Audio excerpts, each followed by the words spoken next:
Puedes ser el visionario más increíble. Pero para encontrar la razón para reimaginar el futuro, debes desafiar el ahora, provocando tu forma de pensar todos los días. Cuando tenemos un sueño y lo buscamos con ganas, determinación y atrevimiento, empezamos a confiar y a hacer algo más grande que nosotros mismos. Tu sueño puede ser el sueño de miles de personas. Lo que te inspira te trae felicidad. También puede ser la inspiración y la felicidad de otras personas. La vida se vuelve mucho más fuerte cuando empezamos a imaginar un mundo mejor cada día. Cuando la capacidad de contribuir es mayor que el efecto de producir. El mundo entero está agradecido. Cuando las relaciones son más fuertes y duraderas, comienzas a comprender nuestro propósito. Cuanto más miramos al principio, más hacemos ahora. Más creemos en un nuevo tiempo. Reimaginar el futuro es ir más allá de todo lo que es bueno para las personas. Conecta la vida con el sentimiento de felicidad y bienestar. Es salud, evolución, crecimiento. Es comprender a una nueva generación que pide lo que tiene sentido. Es mantener el movimiento constante, duradero. Continuar desafiando el ahora es necesario. Y eso nunca ha sido más esencial. Somos Ourofino. Y Ourofino es cada uno de nosotros.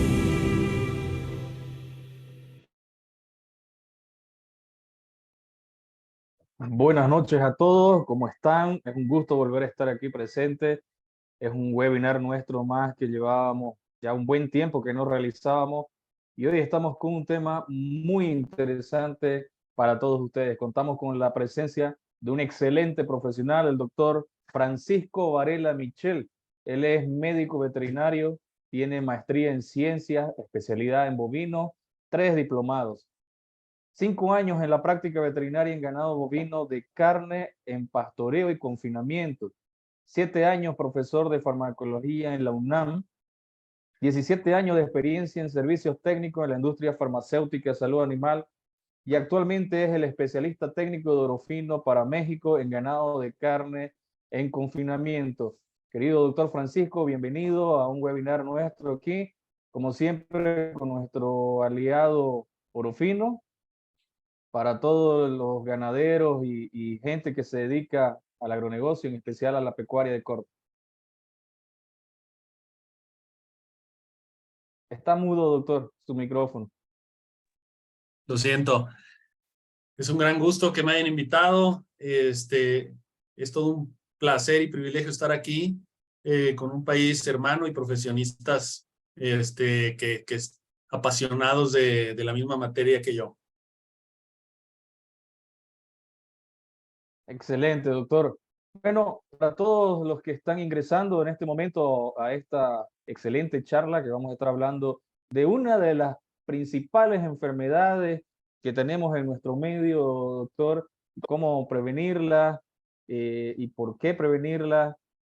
Le vamos a hacer lo siguiente. Mientras el doctor está dando su charla, yo voy a ir anotando las preguntas. Si hay necesidad de intervenir para pasarle alguna de las preguntas, yo voy a intervenir ahí para darle la inquietud que tiene el público que nos está asistiendo. Si no, al final acumulamos algunas que queden por preguntar. Excelente, de acuerdo. Bueno, doctor, cuando guste, tenemos ya una buena cantidad de personas aquí participando. Puede Mira, ingresar. estoy tratando de compartir mi pantalla y me dice que los anfitriones no me han habilitado esa función. Entonces no sé si me están escuchando nuestras compañeras. Ahí está Erika, seguramente ya lo está habilitando Erika, doctor. Ya está.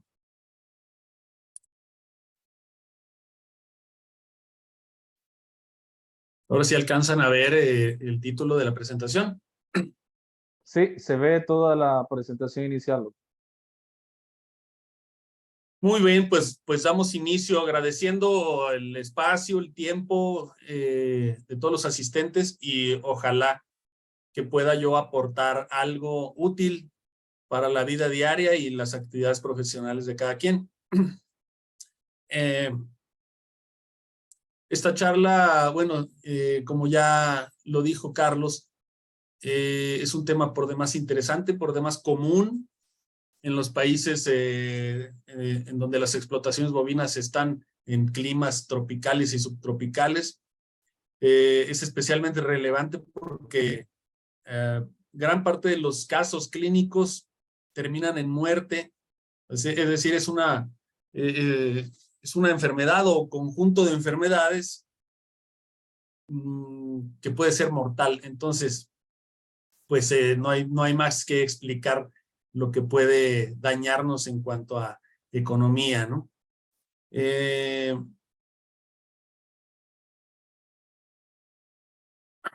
un momento. Les decía que es un conjunto de enfermedades porque pues comúnmente se le puede llamar fiebre de garrapatas, que no necesariamente es una única enfermedad, ni un solo agente, ni una sola causa, como ustedes saben. Además de que regionalmente se le llama de diferentes maneras, tal vez la más común es la tristeza parasitaria, ¿sí? En otras regiones de México, aquí es donde yo tengo conocimiento, se le puede llamar agua roja, ranilla, tienta, y también por sus nombres, nomenclatura un poquito más técnica, ya enfocada a los agentes causales, a los microorganismos causales, que son anaplasmosis, babesiosis, piroplasmosis, que es un sinónimo de la babesiosis, ¿no? Entonces, bueno, es importante señalar que el vector más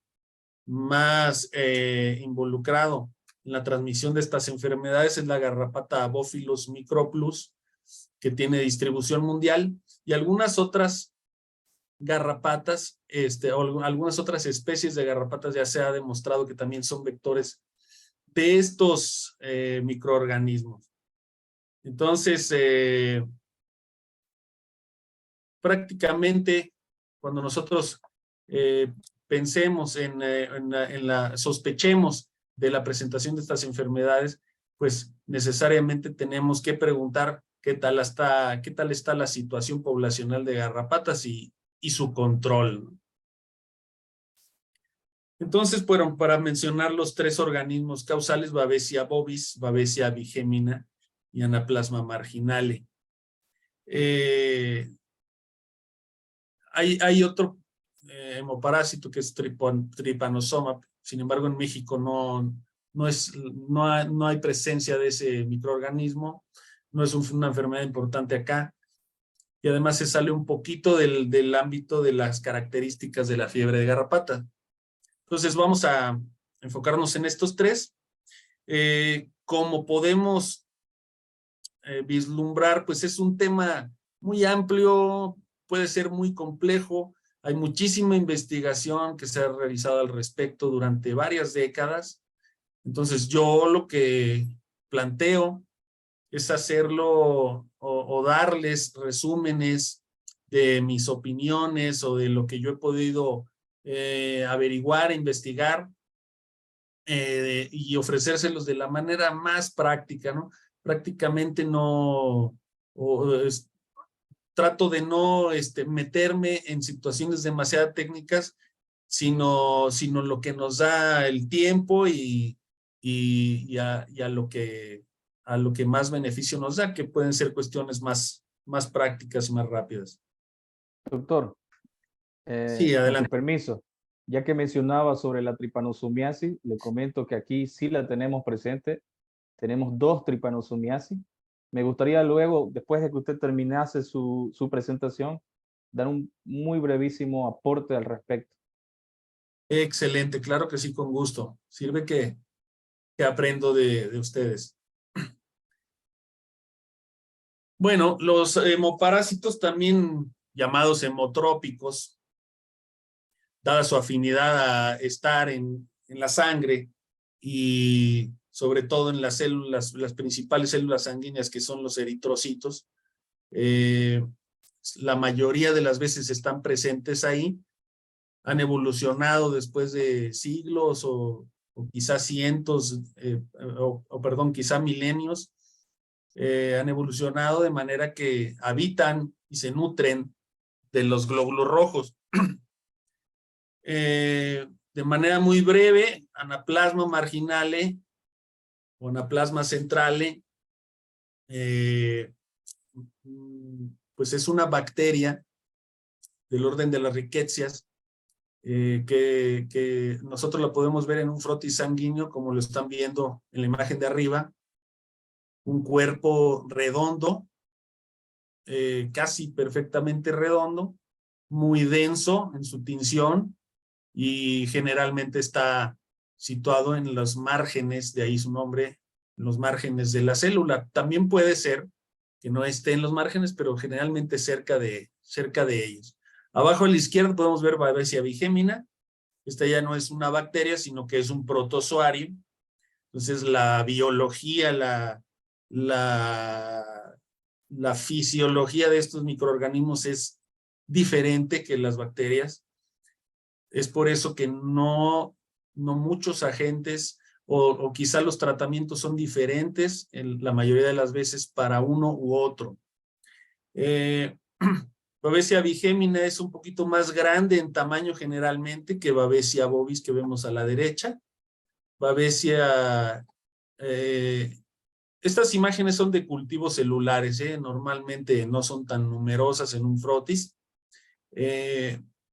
Y Babesia bovis, les digo, estos merozoitos son un poquito más pequeños y pueden estar solos, digamos, uno solo, o pueden estar en parejita, ¿no? En general, cuando uno tiene un poco de práctica en los frotis sanguíneos, pues ya puede diferenciar entre una y otra. Les puedo decir que Babesia bovis es un poquito más patogénica. La enfermedad que suelen causar tiene una gravedad un poquito más elevada. No hay una inmunidad cruzada entre ellas, es decir, si un animal se infecta de una y va a un rancho nuevo, a una nueva localización que él con otra población de garrapatas, si es que existe Babesia bigémina, su inmunidad que haya podido desarrollar previamente no es suficiente.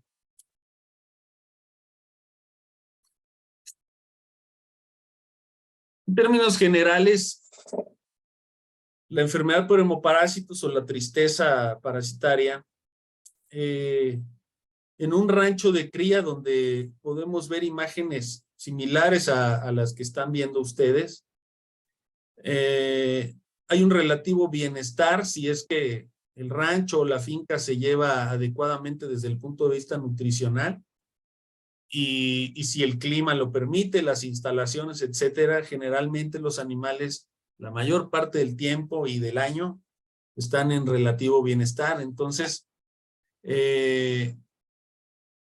la presentación de casos es muy pequeña, normalmente, y aparte hay una protección, hablando de los animales jóvenes, becerros, terneros, toretes, como les llamen, la protección inicial que ofrece los anticuerpos maternos a través del calostro es muy efectiva. También se dice que la presencia de timo, o sea, el órgano que interviene en procesos inmunitarios y que va desapareciendo con la edad, ofrece mecanismos inmunitarios muy eficaces contra estos hemoparásitos. Normalmente se da una inoculación continua por vectores. Estamos hablando de garrapatas, sobre todo, y también de mosca. No había mencionado que en el caso de la bacteria Anaplasma, también puede ser transmitida por moscas, por tábanos también. y también por algunos instrumentos que nosotros entremos en contacto con su sangre, ¿no? Por ejemplo, agujas, cuchillos, pinzas de descorne, etc. Entonces, en general, los animales más afectados en un rancho de cría, si es que se llegan a dar casos, son los animales adultos y viejos, ¿sí? Debido a esta inoculación continua por los vectores, hay una estabilidad enzótica. Es decir, hay una inmunidad suficiente para que un animal en relativo bienestar no caiga en una signología clínica propia de la enfermedad. Por lo tanto, no cause una gravedad que sea de alguna manera preocupante como para intervenir. Entonces, sin embargo, se dan brotes en estos ranchos de cría debido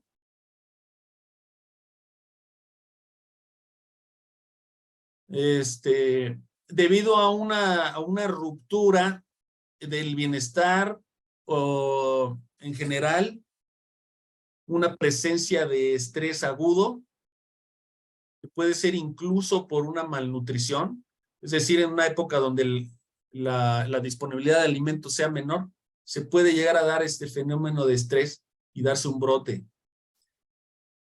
¿Qué sucede cuando hay brotes? Hay debilidad, hay anemia, es decir, aquí llegamos a una parte fundamental de este grupo de enfermedades, que es la anemia hemolítica. ¿Qué quiere decir esto? Anemia se refiere a una disminución de la capacidad de oxigenar por parte de la sangre, ya sea porque disminuye el número de glóbulos rojos o porque disminuye la cantidad de hemoglobina. Pero en este caso, la causa de la anemia es la destrucción de los glóbulos rojos o eritrocitos, y eso se le llama anemia hemolítica. ¿Eso qué causa? Pues que la sangre tenga menos capacidad de oxigenar y el animal en general está débil. Y si todas las señales de baja oxigenación en todo el cuerpo se envían hacia el sistema nervioso, ese sistema nervioso ordena que la respiración de los animales sea más rápida y más profunda. Entonces los animales están débiles, están respirando profundamente y rápidamente. También hay inapetencia o baja de apetito. En general, baja de peso. En las vacas se nota una baja de producción de leche, infertilidad, y una gran parte de los casos clínicos llega a desembocar en la muerte. ¿Qué dicen los libros? ¿Qué dicen los ensayos que se han hecho mediante inoculaciones de animales en situaciones controladas? Que los periodos de incubación de Babesia bovis es de 9 a 12 días, es un poquito más largo que Babesia bigémina, y el caso de Anaplasma se da entre 2 y 4 semanas. Perdón, porque tengo un poco de problema con el Tranquilo, conector de doctor. la...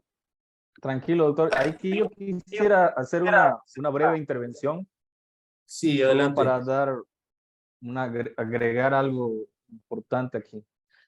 Con gusto. Para mí, 3 puntos que son muy importantes que usted mencionó, porque obviamente lo dijo muy bien, ¿no?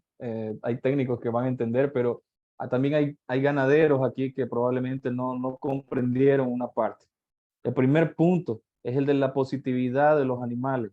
Eh, Nosotros hablamos que generalmente aquí en nuestro medio no basta con simplemente hacer una muestra de sangre con anticoagulante para hacer un hemograma. ¿Por qué?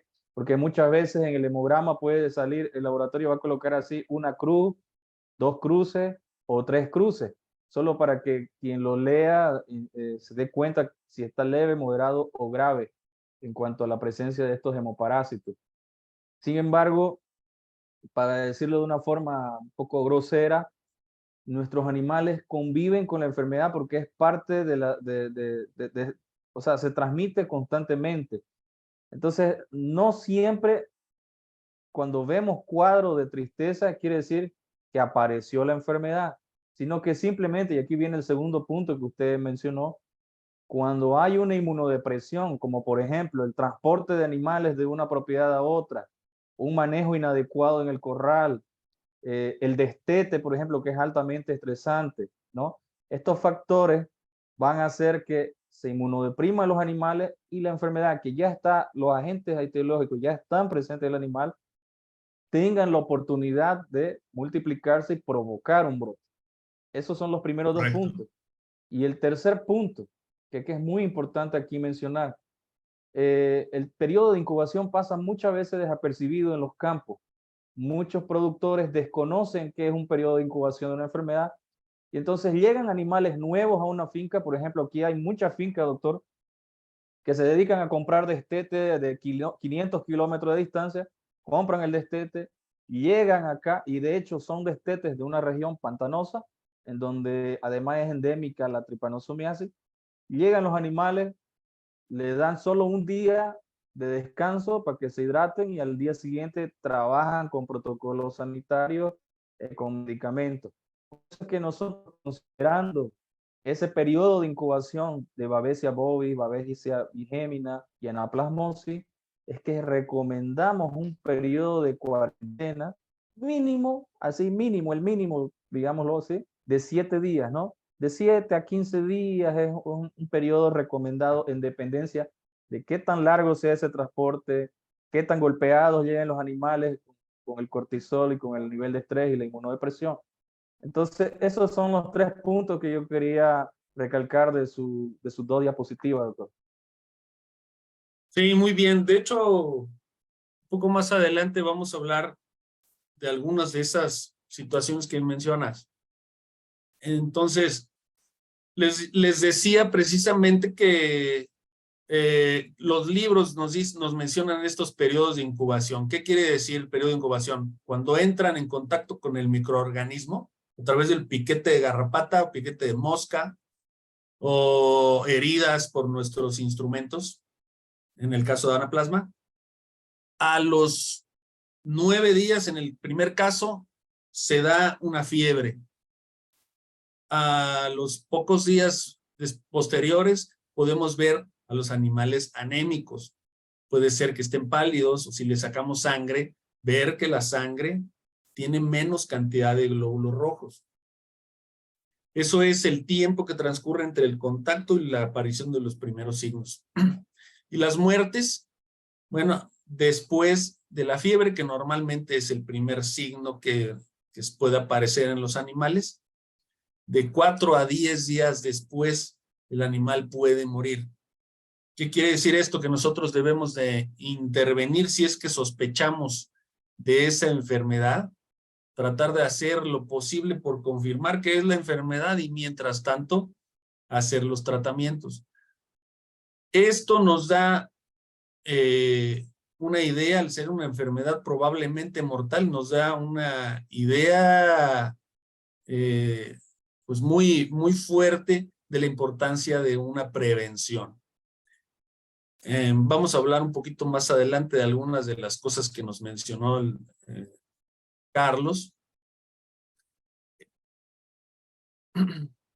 Pero quiero recalcar que esto no siempre se da como en los libros, ya que precisamente como nos mencionaron, muchos de estos animales ya son positivos, ya tuvieron en alguna parte de su vida contacto con esos microorganismos, están latentes, son, digamos, portadores sanos y ante un evento estresante fuerte, estos parásitos, estos microorganismos pueden proliferar y causar la enfermedad.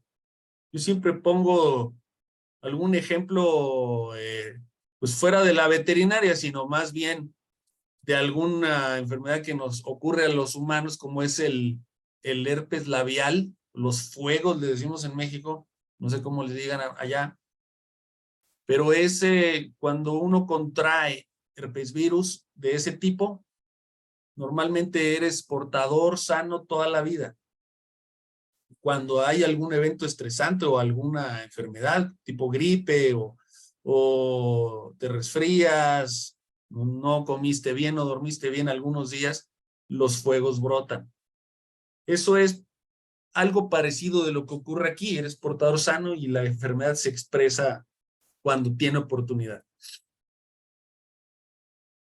¿Qué pasa con la palidez? Eso es un signo que nos han enseñado a checar en la mucosa palpebral, o sea, mucosa de los párpados, también puede ser en la mucosa oral, o sea, en los labios o en las encías, y también en la mucosa vulvar, en la vulva de las hembras o en el prepucio de los machos.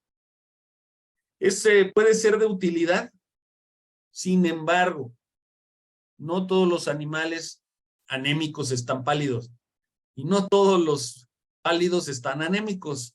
Después puede sonar un poquito extraño, pero resulta que la palidez puede ser ocasionada por un estrés agudo. En esos animales que nos mencionaba Carlos, que son transportados a grandísimas distancias por muchas horas en condiciones extremas, tal vez de calor, tal vez de frío, tal vez de lluvia, llegan al lugar extraño, mal comidos, con compañeros que no conocen, los acopian, y bueno, todo esto es un estrés prolongado por varias horas, y la reacción del cuerpo, la reacción del sistema nervioso autónomo ante una emergencia que ellos sienten que está amenazando incluso su vida, puede ocasionarles palidez. O sea, nosotros hemos visto grupos de animales, de terneros pequeños,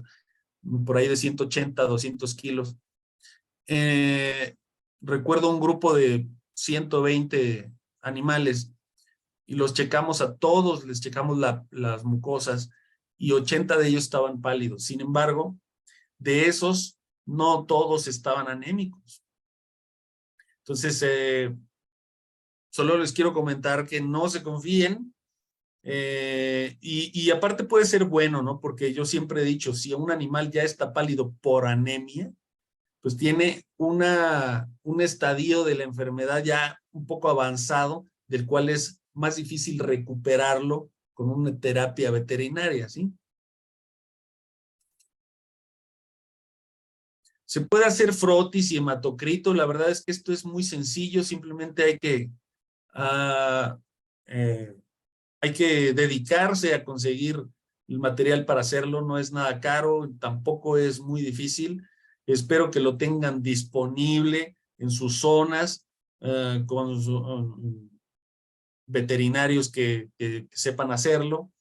Es una herramienta útil para confirmar más o menos cómo se comporta la enfermedad, cuáles son los microorganismos presentes y estar afinando nuestras estrategias de prevención y tratamiento.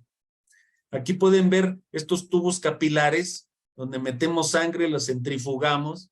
Son centrífugas que cuestan a lo mejor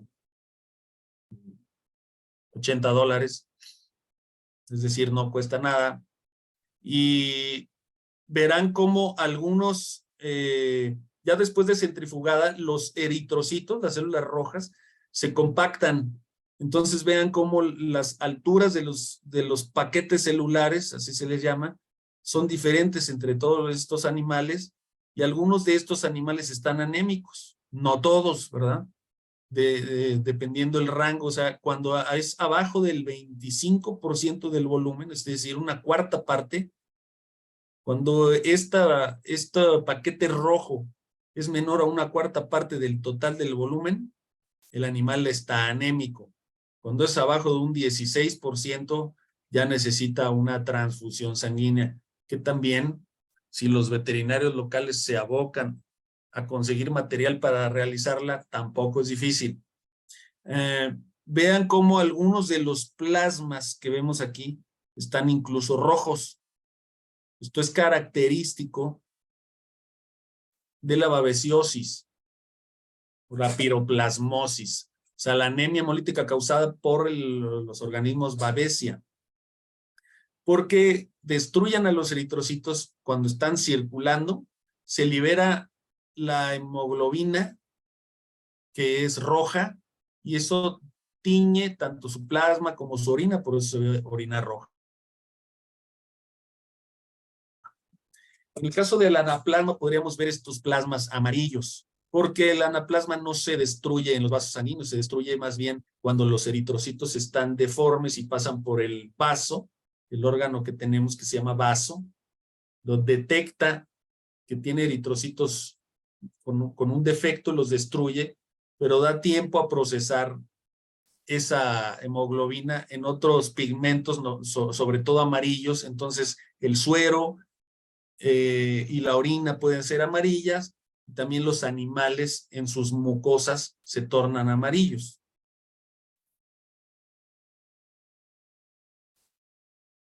Ahora, ¿cómo se dan los brotes?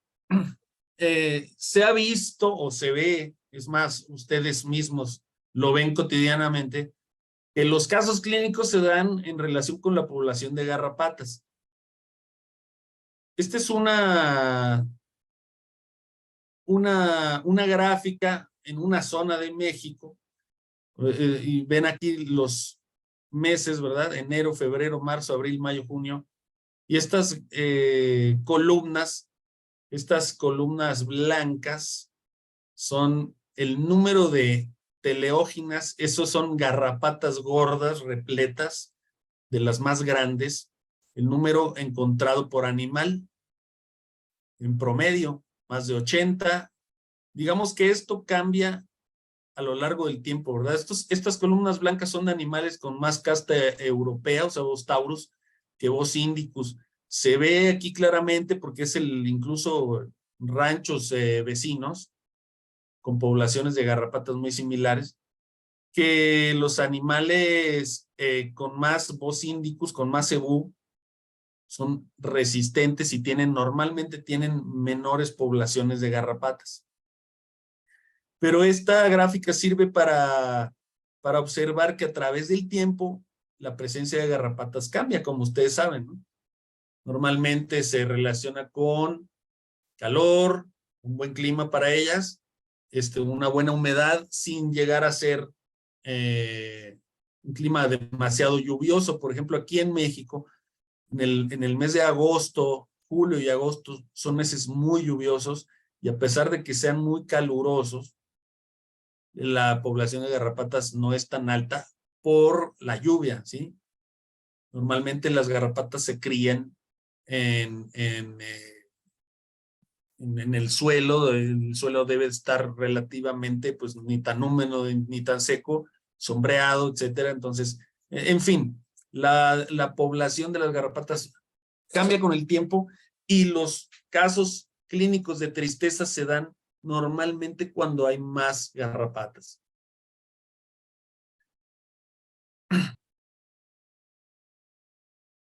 En relación con manejos estresantes, estas imágenes son, pues, de algo parecido a lo que nos relataba Carlos. El transporte hacia unos confinamientos donde se les da un manejo muy estresante, y vemos que algunos días, entre 4 o 7 días, normalmente, a pesar de que los animales ya estén libres de garrapata, porque se les da baños parasiticidas o ectoparasiticidas exhaustivos, los animales ya están limpios de esos vectores, se utiliza una aguja por animal para aplicar medicamentos, y a pesar de eso se ven casos clínicos de tristeza, precisamente porque se les bajan las defensas, y estos parásitos oportunistas aprovechan y proliferan.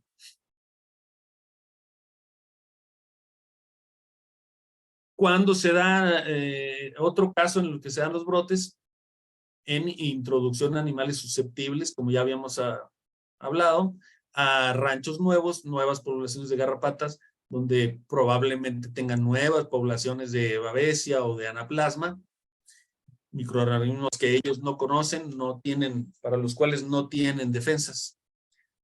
Entonces se dan los casos clínicos.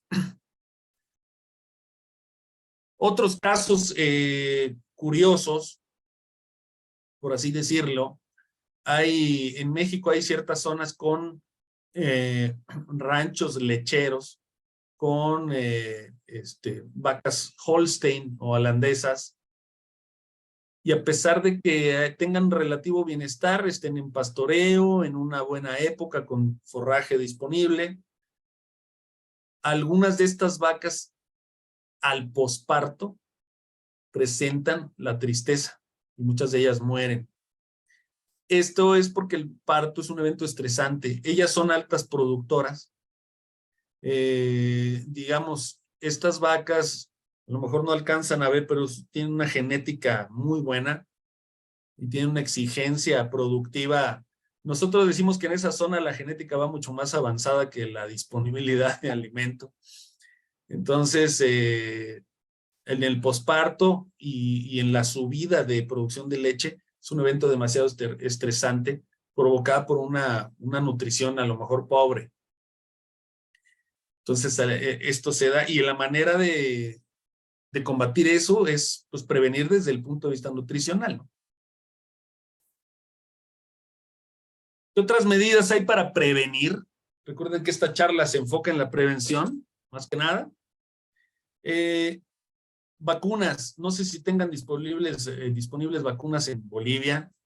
En México nunca hemos tenido disponibles vacunas contra babesia. Se están desarrollando algunas, hay algunos proyectos para hacerlo. Tiene sus dificultades porque estos microorganismos están, digamos, de alguna manera ocultos la mayor parte del tiempo dentro de los eritrocitos. Y eso para esta enfermedad y para otras dificulta el desarrollo de vacunas. Hay muy pocas vacunas contra protozoarios, ¿no? Y las vacunas contra bacterias tienen una relativa eficacia. Digamos, las vacunas hasta el día de hoy tienen una eficacia media, es una herramienta, pero debemos de complementarla con otras cosas. El segundo punto es polémico. Mucha gente piensa que es muy útil mantener un contacto con garrapatas. Digamos, ¿recuerdan la gráfica que les puse hace un momento de que los casos clínicos coinciden con el aumento de la población de garrapatas? Eso es cierto, pero esto no quiere decir que nuestro control de garrapatas debe de relajarse. Muchos investigadores, sobre todo de Brasil, de Australia, han concluido que en nuestro control de garrapatas hay que enfocarnos en la estrategia para mantener poblaciones bajas, mantener susceptibilidad a ectoparasiticidas y no tanto estar viendo que los animales estén en contacto con ellas para prevenir hemoparásitos, porque no es una estrategia muy segura, ¿sí? O sea, el hecho de hacerla no da resultados, no te asegura unos resultados en que vayan a disminuir los casos clínicos de tristeza. Otros dicen erradicar garrapatas de mi rancho, pues es prácticamente imposible. Esas ideas ya que fueron muy fuertes en los 70s, 80s, 90s, ya ahorita están olvidadas por todo el movimiento de ganado que hay entre zonas, entre países, etcétera. El uso de una aguja por animal este es importante porque a veces hay animales que no son portadores de anaplasma, pero los contagiamos nosotros al manejarlos, al inyectarlos durante un manejo sanitario. Entonces, la eficiencia de transmisión de anaplasmosis mediante instrumentos es altísima, altísima. Hay animales que tienen muy poca presencia de anaplasma, se ha estudiado todo esto, y le sacas 1 o 2 mililitros de sangre, se le inoculas a otro y se da el cuadro de anaplasma. Entonces, realmente es importante. Hoy día las agujas ya son muy baratas. En algunas zonas de México y seguramente de su país, todavía está la tradición de utilizar esas viejas agujas pues, grandotas de acero que se atornillaban. Casi necesitabas una pinza para colocarle en la jeringa. Ahora ya son baratísimas, gracias a los chinos. son realmente de risa los precios. Hay que utilizar en la manera de lo posible una aguja por animal. El siguiente punto importantísimo, manejos con menos estrés. Hay que hacer lo posible por mejorar nuestras técnicas de manejo, mejorar nuestras instalaciones. Hay diseños de instalaciones que reducen nuestro trabajo. Eso es un tema muy largo, muy amplio, digno de otro foro, pero hay que pensar en mejorar en ese aspecto. No, cada rancho, cada finca, por muy pocos recursos que tenga, puede tener mejorías en esto para ocasionar un menor estrés en los animales. El último tema, o el penúltimo punto, perdón.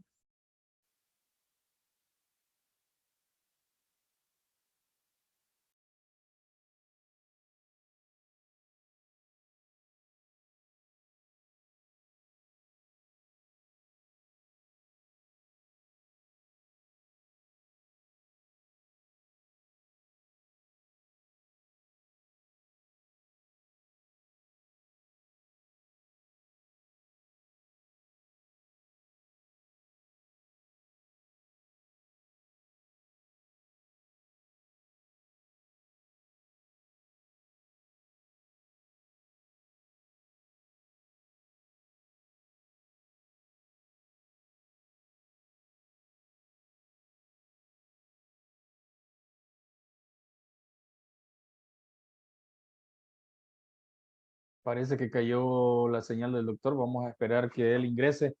Mientras tanto, en lo que él entra, me gustaría comentar algunos puntos que yo fui tomando nota de su presentación. El primer punto que él mostraba, un gráfico poblacional de las garrapatas allá en México. Quisiera comentarles que aquí en Bolivia, lastimosamente, no existe un estudio de dinámica poblacional de la garrapata hecho localmente.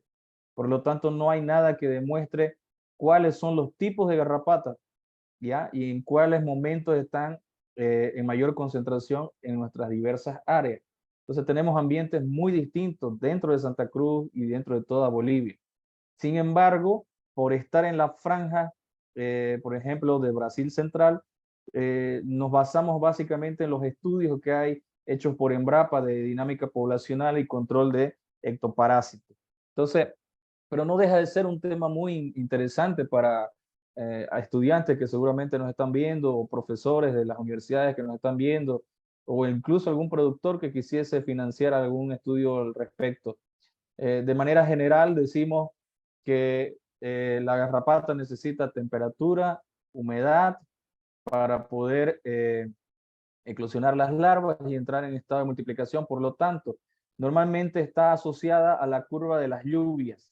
Eso ya les hará pensar que en algunos lugares en donde comienzan las lluvias en septiembre, pues comienzan las garrapatas también a eclosionar. En otros lugares la lluvia comienza en octubre, noviembre, y las garrapatas comienzan a eclosionar en noviembre, diciembre. Ya en el Beni, por ejemplo, en las zonas donde se inunda, es a la inversa. En las épocas de agua es donde se detiene la multiplicación de ectoparásitos, y en la época de la disminución de las aguas donde se encuentra la temperatura y la humedad idónea para la multiplicación de estas garrapatas. Entonces, todo va a variar en dependencia de las precipitaciones y los meses en los cuales están concentradas estas precipitaciones. Tanto así que por ello utilizamos nosotros el esquema 5, 9, 5, 8, 11, perdón. El esquema 5, 8, 11, que es mayo, agosto y noviembre, para poder hacer un control estratégico táctico de los ectoparásitos, y más específicamente hablando de la garrapata. Otro tema que me gustaría comentar aquí, él mostró cuáles son las pruebas de laboratorio que se hacen, los hemogramas y los hematocritos. Aquí en Santa Cruz tenemos obviamente laboratorios que son muy buenos. Nosotros trabajamos con varios laboratorios, pero más importante todavía, porque estas muestras de sangre se necesita que sean tomadas con mucho cuidado y la gente sepa sacar la muestra de sangre. Entonces, Totalpec, a través de todos los consultores que tienen el campo, hace un entrenamiento de toma de muestras para laboratorio, no solamente de sangre, sino también de materia fecal o de distintas muestras que se toman para distintos análisis de laboratorio aquí en Santa Cruz. Otro tema que él tocó aquí en su diapositiva, el doctor Francisco, fue sobre el de la vaca caída por tristeza. Me parece importantísimo. No toda vaca caída en lechería es por hipocalcemia. Entonces, pasa muchas veces desapercibido, ven una vaca caída Holstein de alta producción y empiezan a tratar para la hipocalcemia sin considerar quizá que se pueda deber a un caso de tristeza bovina. Ahí está el doctor Francisco. ¿Cómo está, doctor? Se cayó su señal. Yo aproveché para mantenerlos acá distraídos con algunos puntos. Qué bien, muchas gracias. Creo que fue un apagón de esos instantáneo en el lugar donde estoy y se cayó internet y en lo que se restableció. En lo que pagó la factura de luz, le volvieron a instalar. Correcto. A ver si me pueden habilitar nuevamente para poder Ahí está compartir. Erika, para que lo habilite, doctor.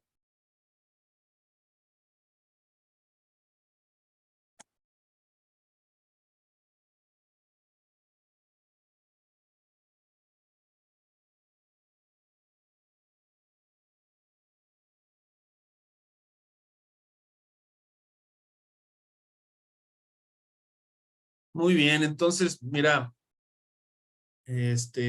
alcancé a escuchar, Carlos, que dabas énfasis en lo de las vacas posparto. Afortunadamente, Sí, doctor. las vacas lecheras las observamos a diario, entonces creo que podemos percibir cuando se empiezan a poner tristes, ¿no? Un poquito débiles, cuando baja su producción, obviamente. Si de un día para otro estuvo en 20 litros y al otro día en 12, ya podemos sospechar de algo. Entonces ahí nos da algo de tiempo, nada más que pues sí, nuestro tratamiento tiene que ser agresivo, son animales súper valiosos y necesitamos un tratamiento bien intenso. Si se les da un buen tratamiento, tienen buen pronóstico. Bueno, entonces, una herramienta también es Enfrent, es uno de los productos que está Agrofino lanzando de la mano con Totalpec en Bolivia. Es imidocarb o dipropionato de imidocarb. Es una molécula que tiene efecto contra anaplasma, contra babesia. Esto es porque no se une a ellos, no se une a estos microbios, sino que limita algunos de los nutrientes disponibles en los eritrocitos, de los cuales estos microorganismos se alimentan. Es por eso que puede controlar, a pesar de que uno sea bacteria y los otros protozoarios, los puede controlar. Tiene la virtud, el imidocarb, de ser una molécula que persiste muchos días actuando. Entonces, desde hace muchos años, es una herramienta muy útil para el control de estas enfermedades. Nada más hay que saberlo usar, hay que saber cuándo y cómo, hay que saber sus restricciones, ¿sí? Ahorita vamos a hablar de ello. Entonces, ¿cuándo se puede aplicar? Yo sugiero que sea 3 a 7 días antes de un manejo, si es posible, ¿verdad? ¿Por qué?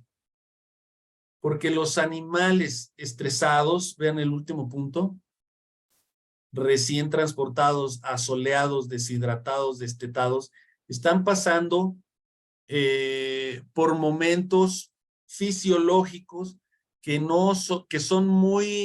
que los ponen en desventaja para usar esta molécula, porque esta molécula tiene cierto nivel de toxicidad cuando los animales están altamente estresados.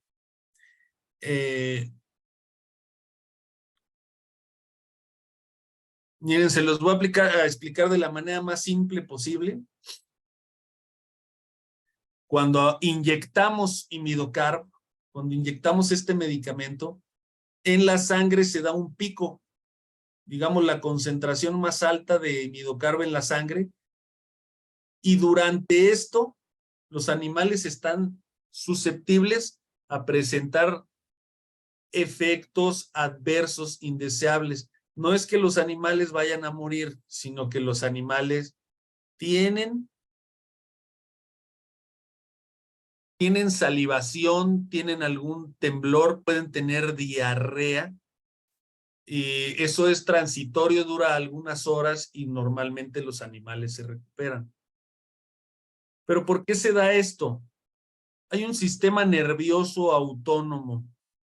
Es decir, nosotros, nuestro sistema nervioso tiene una parte que es inconsciente.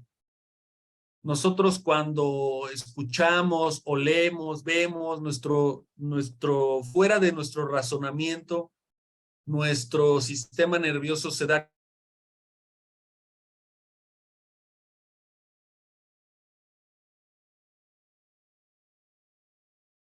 autónomo, nos ayuda a reaccionar, a pelear, a huir de una situación como esa, ¿sí? Eso no lo podemos nosotros controlar, eso es autónomo, por eso se llama así. Ahora,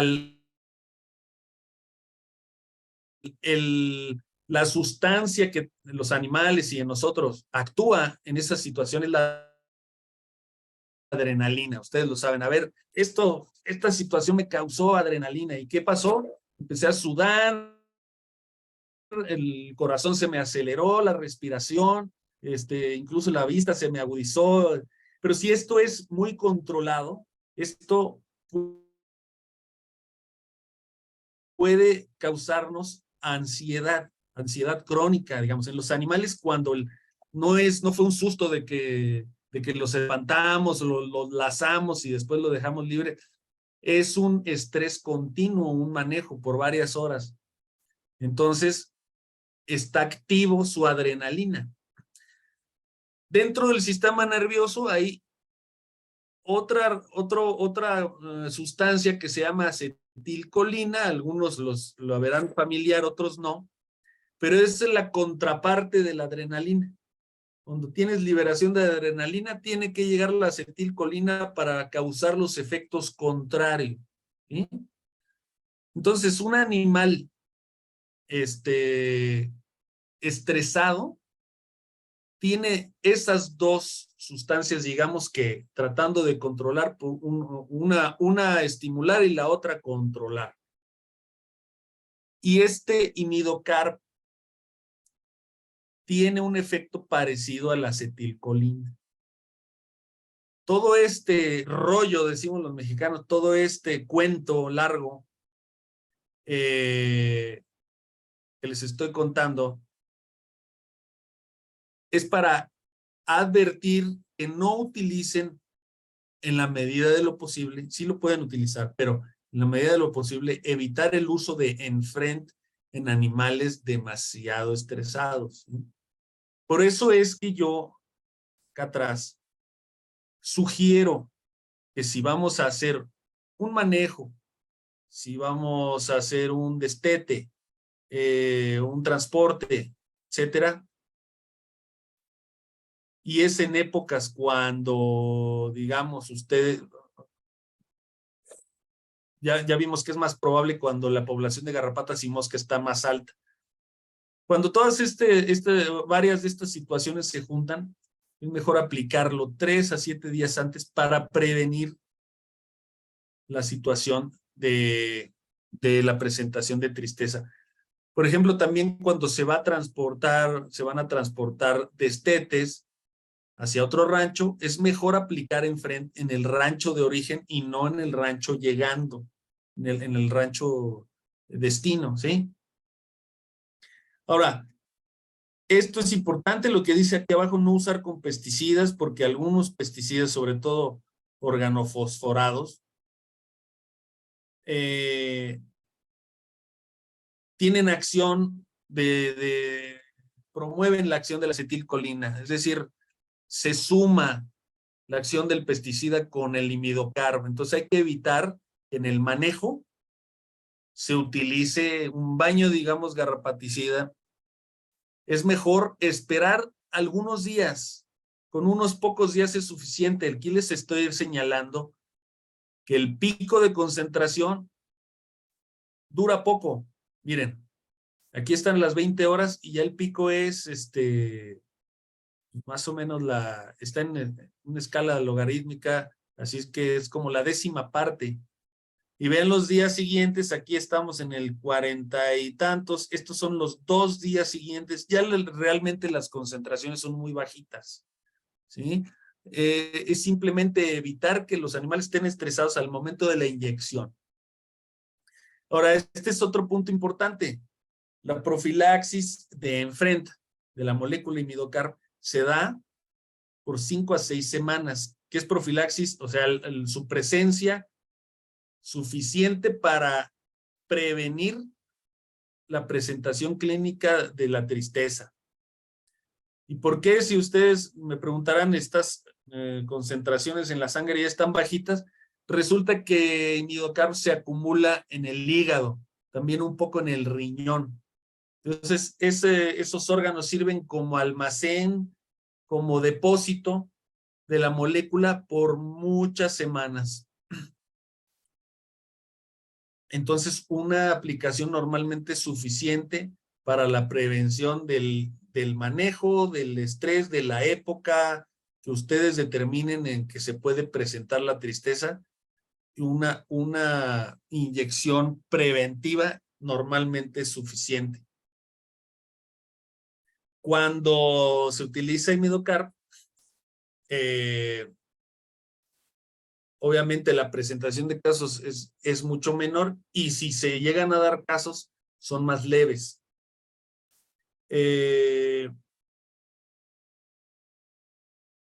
También es preciso decir que no todos los animales que nosotros vemos con tristeza son los únicos que tienen hemoparásitos.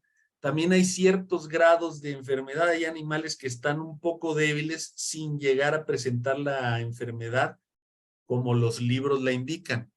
Se ponen pálidos, anémicos, débiles, se postran y mueren. Hay muchos animales que tienen un grado leve de la enfermedad y lo que más se afecta es su productividad, su ganancia de peso, en el caso de las hembras, como ya mencionamos, su fertilidad, su producción de leche, etcétera.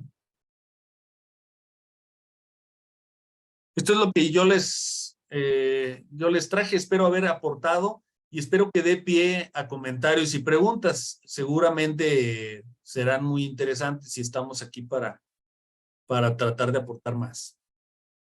Muchas gracias, querido doctor. Yo tengo un comentario más. Estaba escribiendo aquí en el chat privado de Total Pega en el WhatsApp. Les pasé un print de su presentación. Me alegra saber que no soy el único loco que habla que hay que hacer una aguja por animal. En epidemiología hablamos de tasa de la transmisión y para que la gente que no sabe lo sepa, por cada animal enfermo con babesia o anaplasma, si usted no cambia aguja, enferma 8 animales sanos.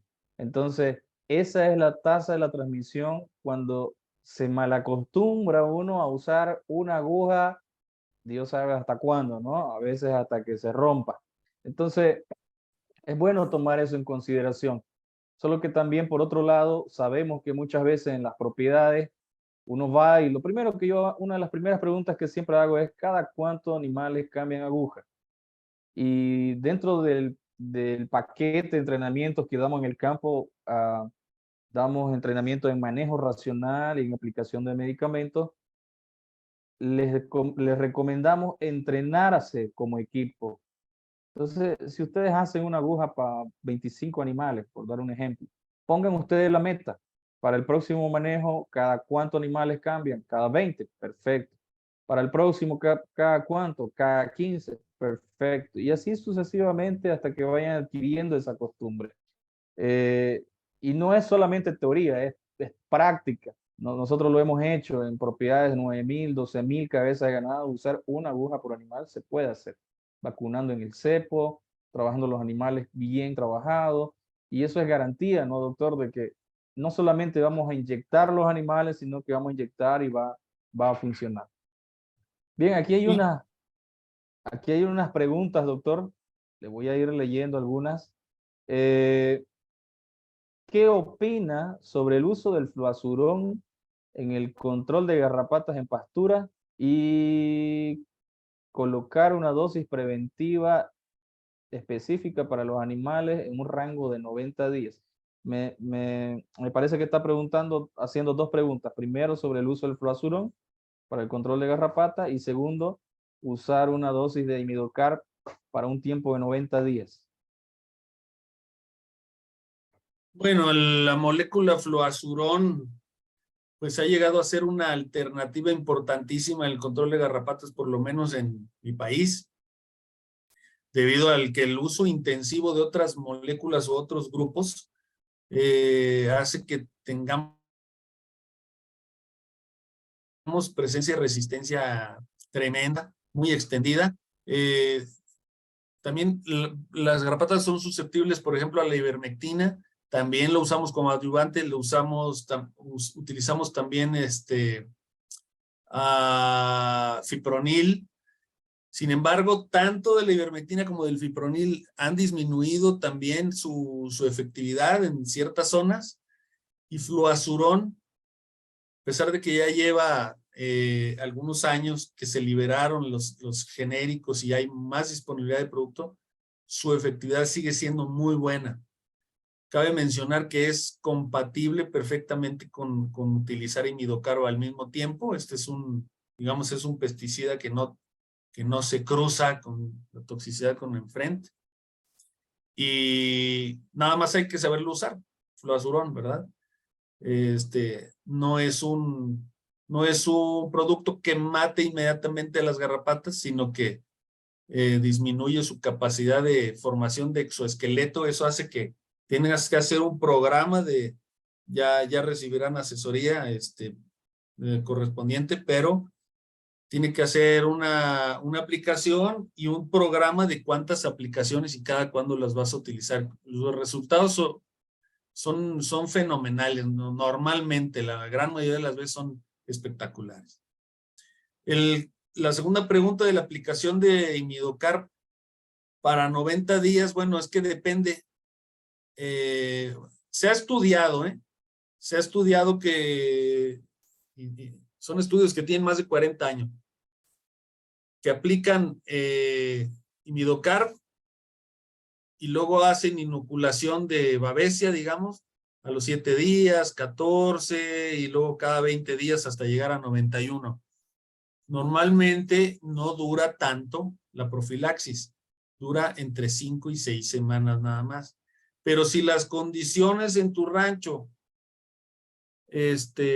coincidieron en que las garrapatas eran la población de garrapatas era menor, la disponibilidad de alimento era adecuada, el bienestar, no hubo manejos extraordinarios que alteraran el estrés ni nada, pues normalmente puede ser suficiente. O sea, puede que no sea necesario volver a aplicar imidocarb hasta 3 meses o más, ¿verdad? Después. No es por el tiempo de acción, sino es por las circunstancias. Son un conjunto de factores, ¿no, doctor? Ambientales, faciales, nutricionales, eh, estado mismo de nivel de brote de la enfermedad. Entonces, por eso es importante el acompañamiento de un equipo, como por ejemplo el que tenemos en Totalpec, para poder elaborar un protocolo de envío o un protocolo de recepción de animales. Yo siempre aclaro para todos los clientes que nosotros tenemos, un protocolo sanitario no es qué medicamentos va a usar. Los medicamentos que usted va a usar van dentro del protocolo, es decir, el protocolo es el paso a paso, desde que llegan, qué vamos a hacer, qué se va a aplicar, cuántos días van a descansar, en qué potrero van a estar. Es tener todo un historial de los animales, de dónde vienen, cuál es la finalidad, es poder elaborar juntos, de acuerdo a las características de manejo, a la estructura de la propiedad, lo que se puede hacer. ¿no? Y siempre partimos de un protocolo ideal y de ahí vamos bajando a lo que se ajusta para cada propiedad. Entonces, cada empresa, cada hacienda es una realidad. Perfectamente bien dicho, pero también como mencioné en cierta parte de mi charla, así sean los recursos más escasos, tenemos oportunidades de mejorarlos. Claro que sí, claro que sí. Aquí hay una pregunta interesante, doctor. Para hembras que van a entrar a servicio de IATF que vienen de otro predio, es decir, de otro rancho, ¿cuántos días debo esperar antes del servicio y puedo poner con vacunas reproductivas? Ejemplo, cualquiera de las vacunas reproductivas que se aplican previo a la estación de IATF. Con un día es suficiente. Lo único que hay que evitar es ese pico sanguíneo de imidocarb nos da un riesgo de una probable toxicidad. Que como les digo es toxicidad transitoria, ¿no? Un babeo, a lo mejor diarrea, no pasa de ahí. Belleza, doctor. Otra cosita que yo quería mencionar, que solo para agregar y de ahí le voy a pasar otras preguntas que hay acá. Aquí en el medio, como le comentaba, sí tenemos tripanosoma y tenemos dos tipos de tripanosoma. Tenemos el tripanosoma vivax, que es endémico de acá de la región, y tenemos el tripanosoma evansi, que vino con la importación de búfalos de África. Entonces tenemos ambos tripanosomas.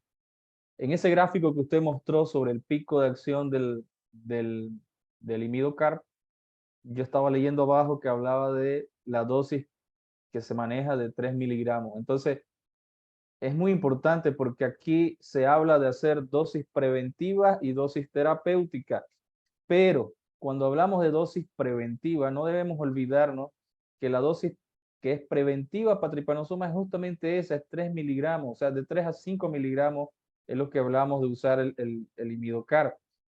Algunas personas deciden, por alguna razón, hacer una dosis muy, pero muy mínima. Por dar un ejemplo, 1 ml por animal subcutáneo. ¿Y qué sucede con eso? No funciona la profilaxia y luego piensan que es el principio activo que no funciona y buscan otro principio activo que usan en una mayor concentración en la dosis y al final termina funcionando porque obviamente tenía una mayor concentración, ¿no? Eso, solo quería agregar eso. Hay otra pregunta aquí, doctor. El imidocarb, entonces, no se recomienda a animales débiles, por ejemplo, un animal caído ya en el campo.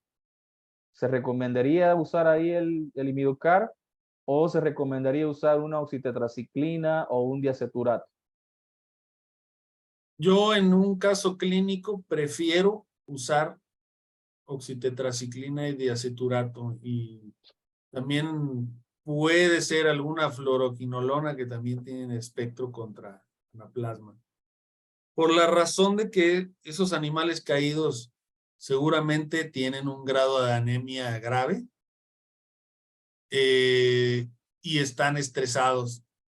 Entonces la toxicidad nos puede dar efectos desagradables, los efectos adversos de imidocarb nos pueden dar efectos desagradables. Y también hay cierto, como les mencionaba, cierto bloqueo de algunos nutrientes del eritrocito, que en animales anémicos, pues eso puede ser contraproducente. Imidocarb es más profiláctico, es la mejor herramienta que hay como preventivo, o quizá para casos clínicos muy tempranos, nada más. Si ustedes lo ven con fiebre y sospechan, quieren complementar, o sea, sospechan de enfermedad respiratoria y también de tristeza, quieren complementar, pueden aplicar imidocarb en ese momento. Pero un animal muy débil y sobre todo caído, yo no lo recomiendo. Belleza, doctor. Bueno, aquí hay una pregunta también muy parecida que habla el diaceturato en vena en concentración al 4 y 7%. ¿Qué opina de ese tipo de tratamiento? Muy bien, diaceturato tiene una toxicidad muy reducida. No hay problema. Ya lo hemos aplicado en muchos animales con signología grave y es excelente alternativa.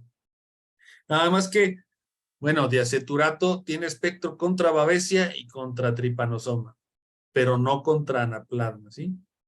Yo creo que Sí, la persona que hizo la pregunta la hizo pensando en eso, ampliar el espectro también hacia anaplasma con oxitetraciclina, ¿verdad? sí, correcto. Solo que a veces también ahí, pensando en un animal que está grave, que tenga anaplasma, babesia, trypanosoma, de repente hacer 3 y pinchazo termine estresando mucho más al animal. A mí me ha pasado con animales caídos, débiles, ir a hacer ese tipo de terapia y el animal por el estrés tiene más bien una reacción eh, mala, digamos, fisiológicamente el animal queda hecho bolsa, ¿no? Y ya Sí, casos graves así es complicado, ¿no? Siempre, sí, mira, siempre pensando más en la prevención, ¿no? claro que sí. Hay que utilizar más la vía intravenosa cuando se pueda. Se puede utilizar diaceturato. La ventaja de diaceturato también es que una aplicación intramuscular, el efecto dura 10, 14 días también. Ujú. Eh, en el caso de oxitetraciclina sí es muy irritante, sobre todo las de larga acción. Entonces, un animal con signología grave, mejor hay que utilizar las que se puedan aplicar en la vena. No sé si tengan Urotetra, Tenemos aquí Urofit. el Orotetra Premium, le iba a comentar que es la única oxitetraciclina de mercado que se puede aplicar en vena, ¿no? Así es, digo, más allá de la única tetraciclina de larga acción, ¿verdad? Esa, Esa la podemos aplicar en la vena a la mitad de la dosis y al día siguiente volver a aplicarla en la mitad de la dosis. Es decir, un mililitro por cada 20 kilos. correcto. Perfecto, doctor. Bueno, no tengo más preguntas aquí anotadas. Tuvimos una muy buena participación. Le agradezco mucho, doctor, por su maravillosa presentación. No se vaya todavía. No, las voy a introducir a nuestra amiga, la doctora Flavia, ¿ya? Ella es graduada en medicina veterinaria en 2016. Tiene experiencia en la producción y reproducción de ganado bovino de carne y leche. Tiene una maestría en reproducción animal por la USPI. Es técnico especialista en salud animal en el Departamento de Comercio Exterior de Orofino y Salud Animal. Flavia, bienvenida aquí junto con el doctor. ¿Qué nos tenés para compartir? Muchas gracias, Carlos, por Gracias. el espacio, por la invitación. Paco, muchas gracias por tu excelente presentación. Como siempre, una ponencia muy interesante con mucha información valiosa, ¿no? Y bueno, mi parte acá es para poder contarles un poquito sobre algunas de las nuevas soluciones que están llegando al mercado de Bolivia. Paco ya mencionó la primera nueva solución que tenemos ahí, que es Enfrent, pero yo les voy a presentar de manera muy breve, muy objetiva, los productos que están llegando ahí en el mercado boliviano con nuestro importador Totalpet. Bueno, como mencionó Paco, tenemos ahí a Enfrent, que llega al mercado ahorita, que es nuestro dipropionato de imidocarb, que tiene esta acción contra anaplasma y babesia. Entonces, este producto tiene un metabolismo lento y, como Paco ya mencionó bastante, es ideal para la prevención. ¿Se puede utilizar para tratamiento? Sí, pero en casos iniciales. Por lo general, lo vamos a aplicar como prevención, como profilaxis. ¿Y cuándo vamos a aplicar este producto? Antes de alguna situación estresante, antes de algún momento en donde el animal pueda tener una inmunosupresión y tener mayor riesgo ahí de una susceptibilidad al problema. Entonces, por ejemplo, en un destete, en transporte, cambio de pasturas y siempre por lo menos 48 horas antes de este evento estresante. El siguiente producto que tenemos en lanzamiento en el mercado boliviano es Resolutor, que es un antibiótico, un antimicrobiano inyectable de alta concentración que contiene una fluorquinolona. Tenemos ahí una marbofloxacina al 20%. Entonces, es una marbofloxacina de altísima concentración que nos da excelentes resultados. Y las principales indicaciones que tenemos para Resolutor son para las infecciones respiratorias, que funcionan de manera espectacular, y también como un complemento en los protocolos de control de mastitis más avanzadas. Entonces, las mastitis clínicas grado 2 y grado 3 podemos complementar el tratamiento con un producto que tenga una acción más sistémica para estos casos en donde la enfermedad ya está un poco más avanzada. Resolutor es un producto concentración dependiente que empieza a actuar de manera muy rápida. 30 minutos tras de hacer la aplicación, el producto ya llega ahí a niveles mínimos para poder actuar en el animal. Contiene una biodisponibilidad bastante alta, cerca del 100%, no se liga a las proteínas plasmáticas y penetra muy bien en los tejidos inflamados debido a su alta concentración en las células inmunes, como los macrófagos y neutrófilos. Una de las características más interesantes de Resolutor es que este producto tiene una alta liposolubilidad. ¿Qué quiere decir esto? El producto llega en altas concentraciones en los tejidos con más concentración de grasa, como por ejemplo la ubre de los animales. Por eso es un producto bastante interesante ahí para estos protocolos de mastitis. Y este producto tiene un bajo periodo de retiro en la leche, son solamente 56 horas, entonces es bastante estratégico para las fincas lecheras. Entonces, Resolutor resuelve, tiene un amplio espectro de acción, bajo periodo de retiro en la leche y rápida resolución de las infecciones bacterianas. Otra solución que tenemos llegando al mercado es Isocox. Isocox es nuestro anticoccidial. Tenemos ahí el toltrasuril al 5%. Este producto está indicado para el tratamiento curativo y también la prevención de la coccidiosis o la eimeriosis o la diarrea negra o la diarrea con sangre. Sabemos que esta enfermedad lleva muchos nombres y es una enfermedad extremadamente común y muy impactante para el animal y principalmente para el bolsillo del productor, porque en esta enfermedad solamente 5% de los animales enfermos realmente manifiestan signos clínicos, que el principal síntoma de este problema es la diarrea con sangre. Pero el 95% de los animales afectados no manifiestan síntomas clínicos claros.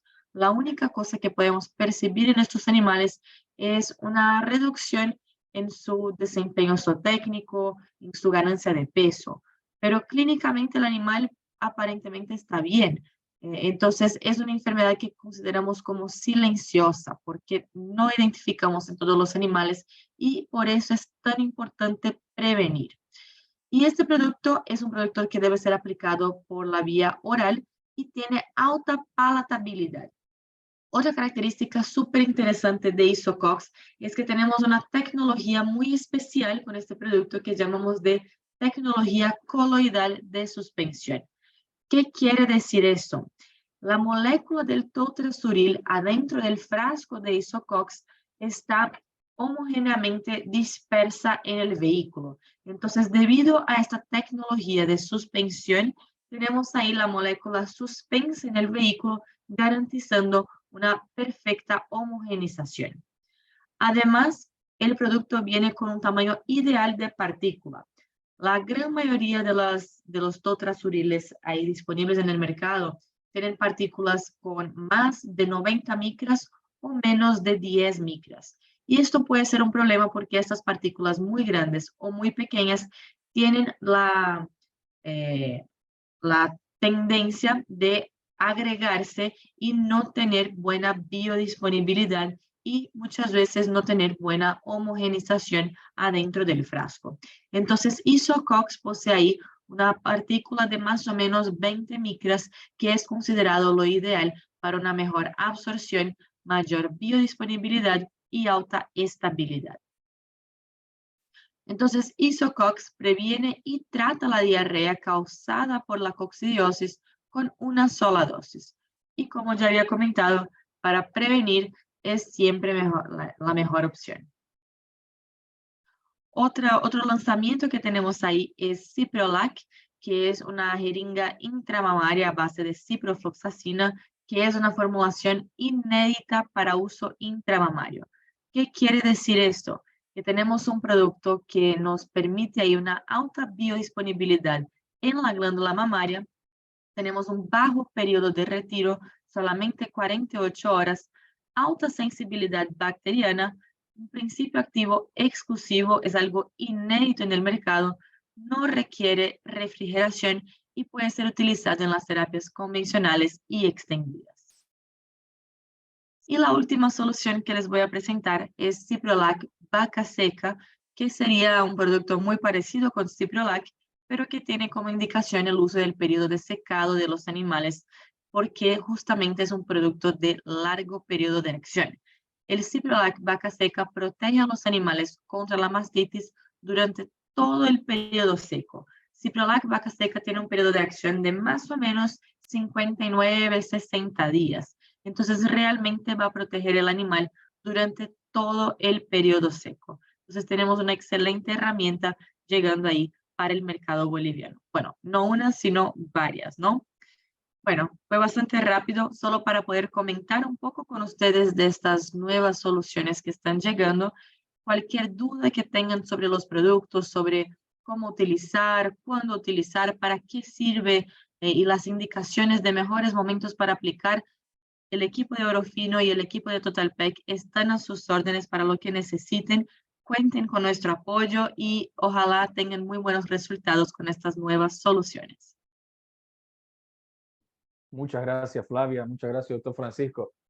Ojalá no. Van a tener, ¿sabe por qué? Así Porque es. van a tener, porque van a tener uno de los mejores equipos asistiéndolo en el campo.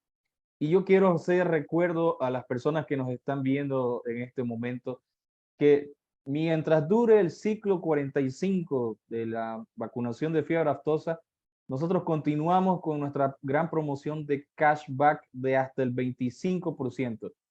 Por el total de sus compras en productos de Orofino, reciben hasta el 25% en otros productos, en cualquier producto que tenga en la oferta TotalPEC para poder llevar a su propiedad. Entonces, esta promoción está vigente mientras dure el ciclo de aftosa. Doctor Excelente. Francisco, esta promoción no se puede perder. ¿Puedo comprar Flavia. también? Puede ¿Mandan a comprar. Brasil? Puede. Bueno, creo que ha sido una excelente jornada, una excelente presentación del doctor Francisco, muy interesante. Le agradezco mucho por su tiempo, doctor, por compartirnos todo lo que usted compartió aquí, toda su ciencia, y a Flavia y a Erika, el equipo Orofino, por darnos este apoyo también, muy importante para que la gente conozca no solamente el producto, sino la forma correcta de usar, por qué usar, y bueno, todo lo que ya conversamos aquí. Así es. Muy bien. Gracias a ustedes por invitarnos. Fue un placer. Placer Paco, nuestro, nuevamente doctor. muchas gracias por la presentación. Carlos, muchas gracias por la invitación, por el espacio. A todos que nos acompañaron, espero que les haya gustado el evento, la ponencia de Paco y las nuevas soluciones de Orofino. Y cualquier cosa que necesiten, cuenten con nosotros. Que tengan una linda noche. Buenas noches a todos, y si alguien quedó con más dudas, no duden en contactarnos a través de las redes sociales y el número de contacto de TotalPEC, que algún consultor se pondrá en contacto con ustedes. Un abrazo, una excelente noche y que todos tengan una muy buena semana. Gracias, abrazo, hermanos. Hasta luego. Hasta luego.